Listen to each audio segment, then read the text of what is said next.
Boosting trade, rekindling relations and strengthening partnerships will top the agenda during President Cyril Ramaphosa's state visit to the United Kingdom this week. President Ramaphosa is the fourth president of a democratic South Africa to undertake a state visit to the United Kingdom after being invited by the newly crowned King Charles III. He is also the first foreign leader to be invited to Buckingham Palace after the passing of Queen Elizabeth II. The last state visit to the UK was by then US President Donald Trump.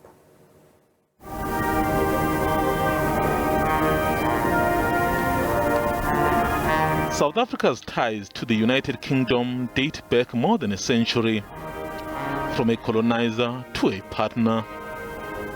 After frosty relations during apartheid, which led to the country's exit from the Commonwealth, South Africa was readmitted in 1993.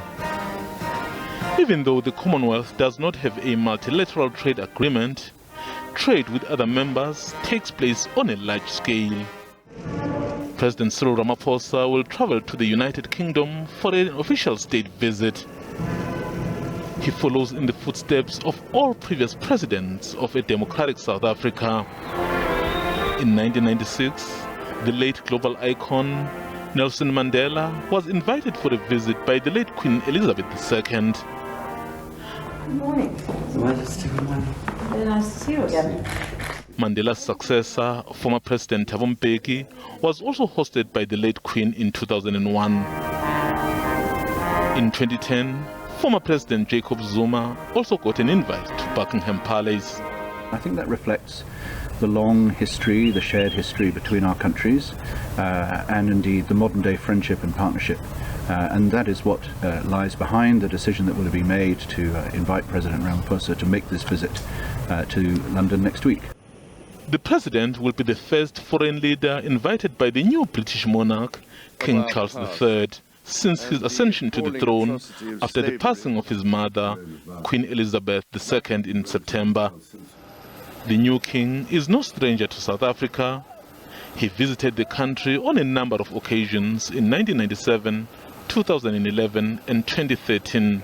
There will be a lot of ceremony.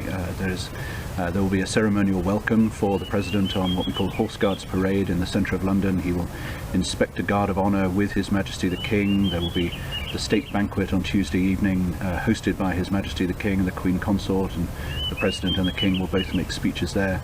But there will also be moments of real substance. The President will meet the Prime Minister on Wednesday next week for formal talks. They have met briefly in Sharm el-Sheikh at the beginning of last week at the COP27 summit, but this will be a chance to sit down and talk about the whole of our relationship. Now continuing to strengthen relations, the President's visit will also include interactions with the new British Prime Minister Rishi Sunak and a number of industry role players. South Africa is Britain's largest trade partner on the African continent. The world's fifth largest economy has just exited the European Union, creating the need for them to seek new partners. Trade is still vibrant. It's one of our largest trading partners after China and the EU, but very deep and very broad relations with the UK. But as I said, they kind of copied what they had in the European Union in its agreement with Southern Africa. The ties between South Africa and the UK include a shared language, which is English, cultural links, and similar systems of law and finance.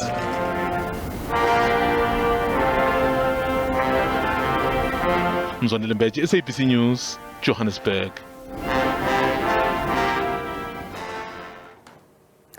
Meanwhile, the presidency says President Cyril Ramaphosa's state visit to the United Kingdom is key for both countries as they look to consolidate long-standing friendship. President Ramaphosa will lead a high-powered delegation on a state visit to the United Kingdom, comprising Ministers of International Relations, Dr Naledi Pandor, and Higher Education Minister Dr Blade Nzimande, among others. Presidency spokesperson Vincent Magwenya says the visit will allow the countries to confront the challenges of growth, jobs and development facing them both. As you know, it's a state visit. The President will be received by King Charles III. The President will hold talks with Prime Minister Rishi Sunak, as I've stated. There will be an engagement with a group known as Friends of South Africa. It brings together former anti-apartheid activists. It brings together a number of other parties with an interest in mobilizing investments into South Africa from the UK. That gathering will also bring together parties and individuals that are involved in various programs around people-to-people exchange, cultural exchanges, science and technology and innovation, as well as the gathering will be attended by Lord Peter Hain, who will facilitate the session and the engagement between that group and the President. And joining us now to talk a little bit more about the visit by President Cyril Ramaphosa is political economist Dr. Dale Mckinley. Dr. Mckinley, a very good evening to you and thank you so much for speaking to us. So, as we understand it, the first part of the visit will be focused on the meeting with the royals, and thereafter President Ramaphosa will travel to 10 Downing Street to meet with the Prime Minister Rishi Sunak. What are your expectations of more the latter than the former? Well, thanks, Chipisa, and to your viewers as well. Always a pleasure. Yeah, I think, there shouldn't be too many expectations here. This was as you noted in the pre-comments there, this was a longer-range visit. It just happens that it coincided with the ascension to the throne of King Charles. So I think a lot of people are reading a lot into that, which is not there. But nonetheless, I think in the context of South Africa's interests and the importance of this visit for Cyril Ramaphosa, it's on two particular fronts. One is trying to solidify a very turbulent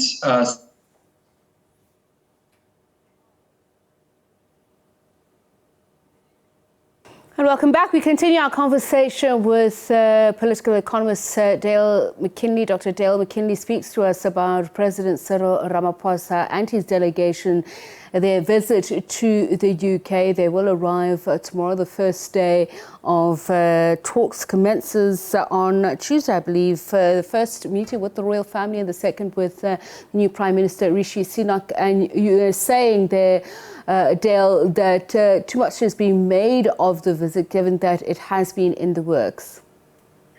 Yes, thanks, Chipisa. Sorry, load shedding once again interrupts our preparations. But I was saying that I was talking about how the expectations are quite high, but I think the fundamental, from the South African side in particular, the fundamental importance of the solidifying relationships, trade relationships in particular, expanding those. They're already quite substantial, but given Brexit, given the sort of things that have been happening in the UK economy, given the pulling back of foreign aid that has been announced by the new Sunak government, I think that the main concerns are going to be from our side that those kinds of economic relationships are not endangered, at least not substantially, and that there's not a pullback in that relationship. I don't think one would expect that there would be, but I think it's important for both, not just the two governments, but also business and others to talk through that and to make plans for the coming years. I think where there's probably going to be a little bit of tension in this visit would be around some of the political issues, particularly the war in Ukraine, where there's been quite a disagreement there, and obviously in relationships with China in particular, because the Sunak government has indicated that China remains the number one threat to the UK, and of course our relationships with China have expanded. So I think those political relationships and foreign policy issues will probably be a subject of some debate and concern, but the dominant focus will be obviously on just solidifying the existing trade relationships. And just on the issue of where there could be areas of contention, I mean, the two nations obviously expected to continue talks on topics of mutual interest, which also include the upcoming national elections in Zimbabwe, as well as the terror alert the US issued to warn of a possible attack in South Africa. There, from where I sit, is possibly another area where disagreement could arise. Absolutely. I would think, and particularly with the Zimbabwe, that's been an ongoing sort of point of contention in UK, South African relationships for some time now. I don't think it will be huge, but it would certainly, I think, be raised and discussed and getting a better sense from the UK side of what the Ramaphosa government is intending to do. If, for example, what we see in Zimbabwe leading up to those elections are another round of extensive violence and cracking down on the opposition, which it looks like that's going to be the case. So yes, that could certainly raise some issues. But the issue of Cabo Delgado and the gas, the supply of gas, and the supposed threat of terrorist actions in South Africa in the sub-region, that's going to be of concern to the UK and particularly to the oil interests and gas interests, not in the UK but their partners in Europe.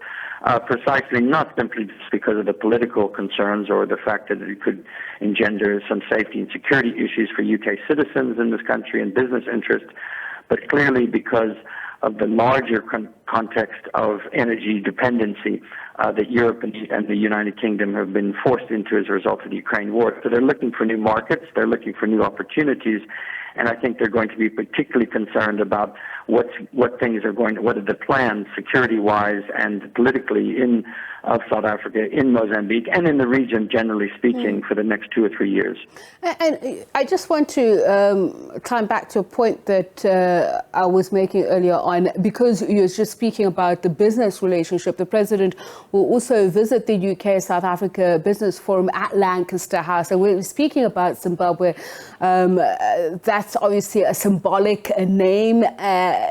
The relations with Zimbabwe over the Lancaster Agreement, that was the source of disagreement, and now the region is saying it's time to stop those sanctions against Zimbabwe so that the most vulnerable in Zimbabwe are not hurt. Is this something that you think President Cyril Ramaphosa would want to raise with Rishi Sunak, that he would be receptive to Rishi Sunak, that is? But also just looking at areas of growth for South Africa and the UK, bar what we already know is standing, are there areas that could be introduced for, improving relations?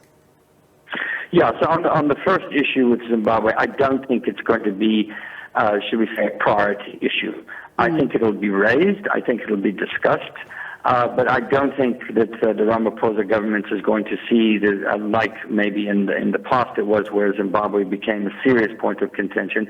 Yes, they might push a little bit and say, hey, listen, you should consider changing your policies or whatever. But the ground on which South Africa is standing to make those kinds of arguments is not exactly its strongest at this stage. So I would say that they would be there, but they're not going to take center stage. I would argue and I would expect that the business relationships are going to be at forefront. And you ask what other areas in terms of would be of interest other than what is already there. Well, if you look at, for example, the tourist numbers, so UK is by far the South Africa's largest tourist market, by far.